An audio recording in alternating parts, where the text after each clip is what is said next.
Morning students.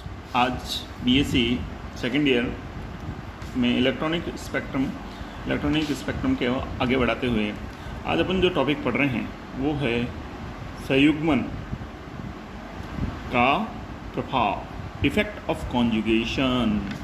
संयुग्मन का प्रभाव, effect of conjugation.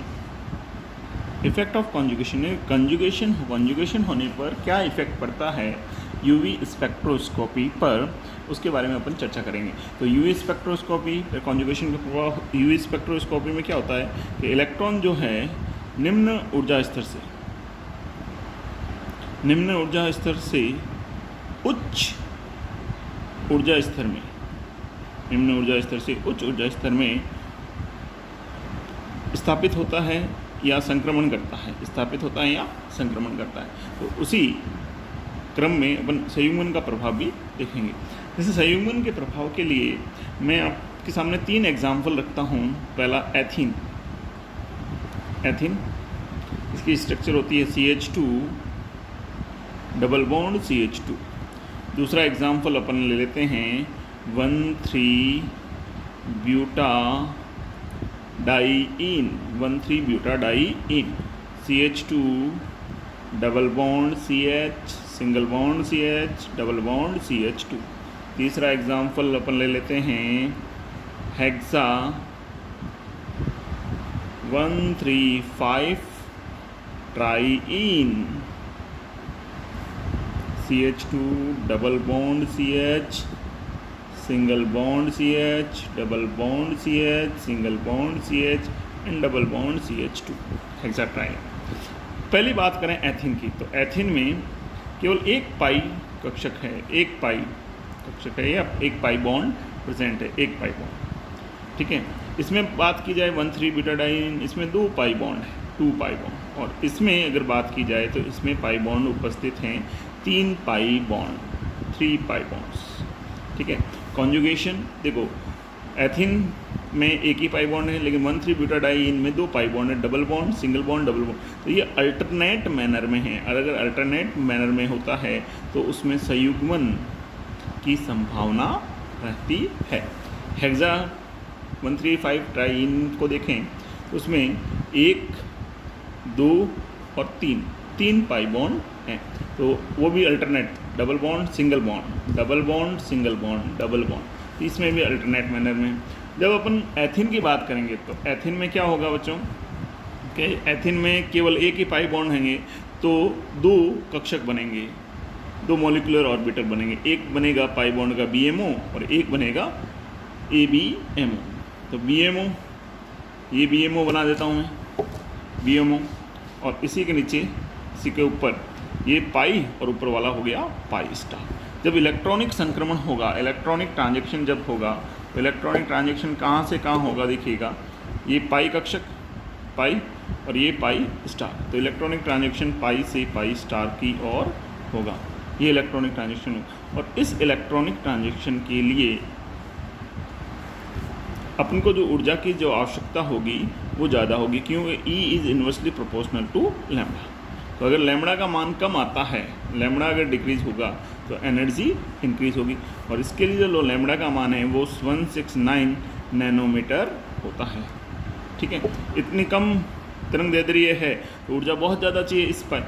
जबकि ये कक्षक अपन लें 1,3-ब्यूटाडाइईन में क्या है बच्चों, देखो 2 पाई बॉन्ड है, 2 पाई बॉन्ड है, तो पाई 1 और पाई 2, ठीक है, पाई 1 और पाई 2। फिर इसी तरह पाई 3 स्टार और पाई 4 स्टार।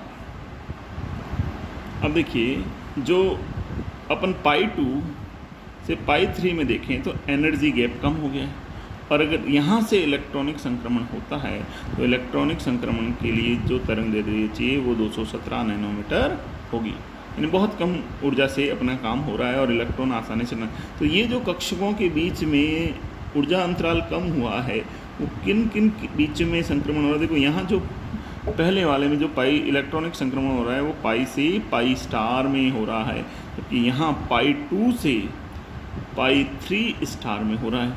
अगर ये का ये केस अपन डिस्कस करें इसमें हेक्साट्राईन में, हेक्साट्राईन में 3 पाई बॉन्ड है, 3 पाई बॉन्ड हैं तो जो कक्षक बनेंगे वो 6 बनेंगे। तो देखिए पहला, दूसरा और ये तीसरा,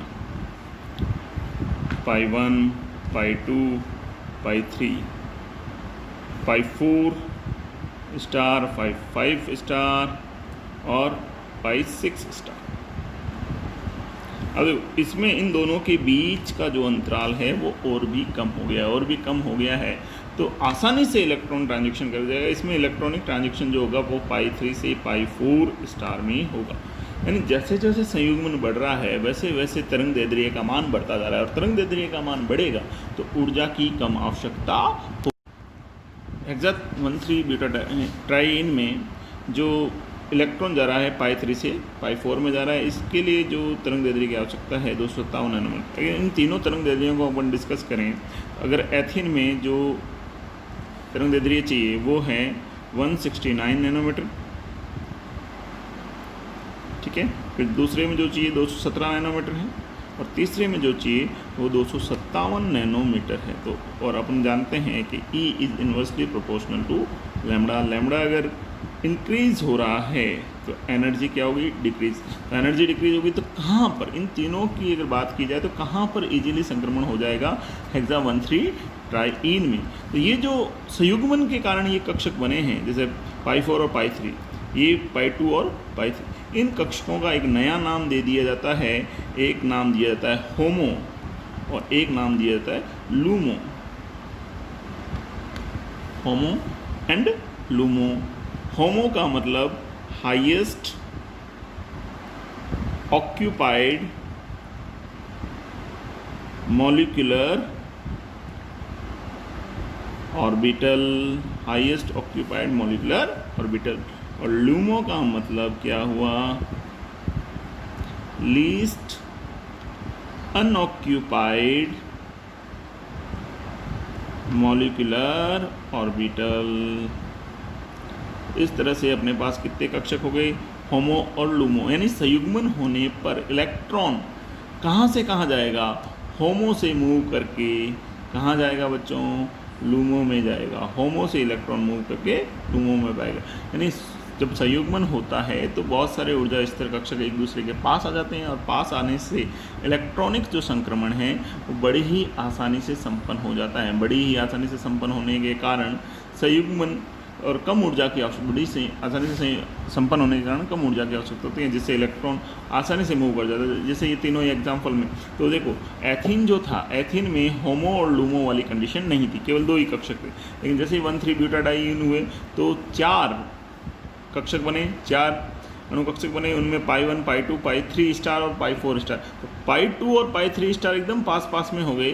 तो ये पाई 2 जो है यहाँ पर जो है वो होमो है, हाईएस्ट ऑक्यूपाइड मॉलिक्यूलर ऑर्बिटल, और ये पाई 3 जो है वो लूमो है, लीस्ट अनऑक्यूपाइड मॉलिक्यूलर ऑर्बिटल, जिससे इलेक्ट्रॉनिक संक्रमण जो वो पाई 1 से पाई 3 की जगह पाई 2 से पाई 3 में हुआ, वो आसानी से संक्रमण, क्योंकि इनके बीच में जो ऊर्जा अंतराल है वो बहुत कम है।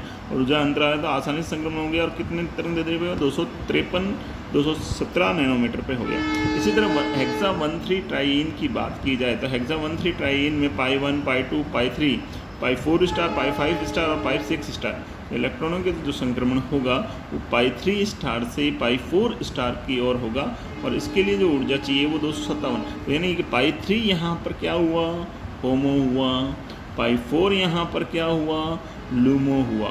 तो ये था संक्रमण, संयुग्मन का प्रभाव। और ये आसानी से, यानी संयुग्मन के कारण अपन को एक बात समझ में आई कि जो इलेक्ट्रॉनिक संक्रमण है वो बड़ी आसानी से संपन्न हो रहे हैं। बड़ी आसानी से संपन्न होने का कारण क्या है कि संयुग्मन जब होगा तो अणु कक्षकों की संख्या बढ़ जाती है। संयुग्मन होने पाई बॉन्ड बढ़ रहे हैं, तो 1 पाई बॉन्ड था, 2 था, 3 था, तो 1 पाई बॉन्ड था तो अणु कक्षक भी 2 ही बने, 2 थे तो 4, जस्ट डबल, 3 थे तो 6 होने पर उनके बीच का जो ऊर्जा अंतराल था, देखो इस डायग्राम में क्लियर हो रहा है, पाई 1, पाई 2, पाई 3, पाई, ऊर्जा अंतराल बहुत कम हो गया, बहुत कम हो गया, तो कम ऊर्जा पर ही संक्रमण संभव हो गया। इस तरह से ये संयुग्मन का प्रभाव, और संयुग्मन के प्रभाव से इलेक्ट्रॉनिक संक्रमण प्रभावित होता है। तो बच्चों आज की क्लास में यही था, आगे अपन नेक्स्ट क्लास में देखेंगे। थैंक्स।